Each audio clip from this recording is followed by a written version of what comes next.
Assalamualaikum warahmatullahi wabarakatuh. Perkenalkan, nama saya Aprilia Kurata Ayuni dengan NIM 2323250001.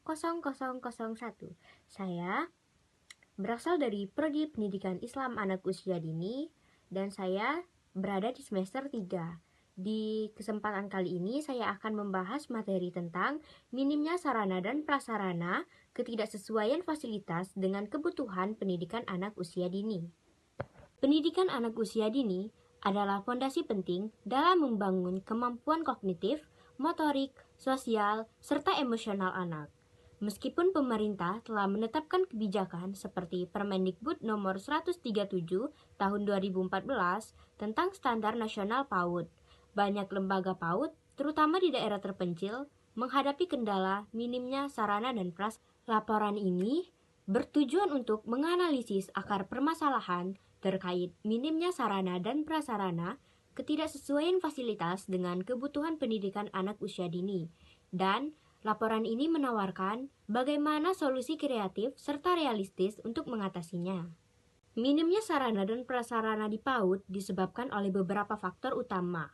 Yang pertama yaitu kurangnya alokasi anggaran.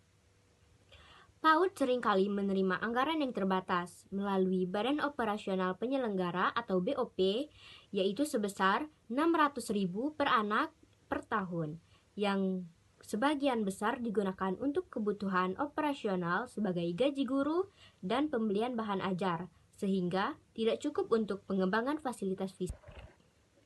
Yang kedua, ketidaksesuaian fasilitas dengan standar. Berdasarkan penelitian yang dimuat dalam Jurnal Pendidikan Anak Usia Dini tahun 2021, 70% fasilitas PAUD di daerah pedesaan tidak memenuhi standar nasional. Dan yang ketiga, kesenjangan implementasi kebijakan. Meskipun Permendikbud nomor 137 tahun 2014 mengatur standar minimal sarana dan prasarana PAUD, implementasi kebijakan ini belum merata, terutama di wilayah terpencil yang sulit dijangkau.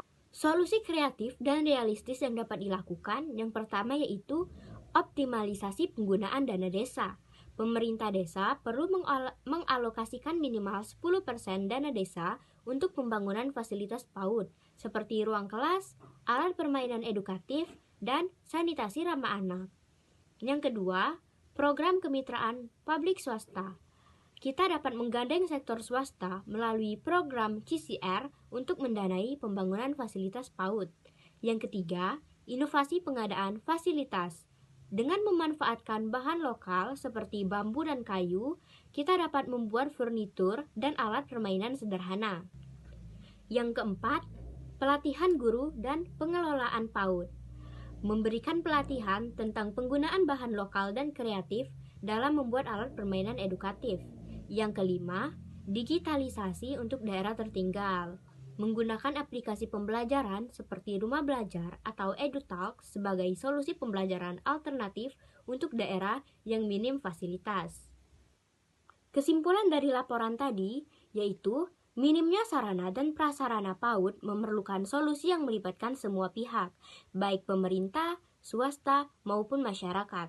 Kebijakan seperti Permendikbud nomor 137 tahun 2014, BOP PAUD, dan pemanfaatan dana desa harus dioptimalkan untuk menciptakan lingkungan belajar yang layak bagi anak usia dini. Penelitian menunjukkan bahwa fasilitas yang memadai berdampak positif pada perkembangan anak. Oleh karena itu, dengan komitmen dan sinergi antara pemerintah dan masyarakat, permasalahan ini dapat diatasi untuk mendukung tercapainya tujuan pendidikan anak usia dini di Indonesia.